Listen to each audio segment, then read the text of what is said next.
2009, I was in Japan and I was browsing through the bookstores in Japan. Thought that would be a useful activity for students in maths focus.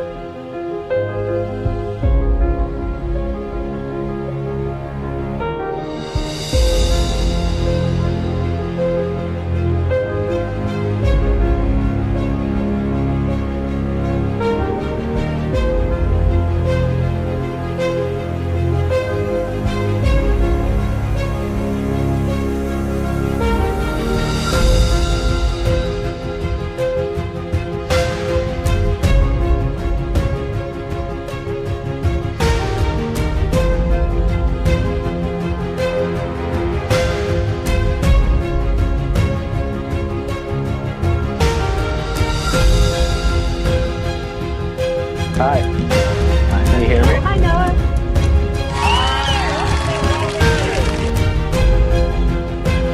Hi. Wow.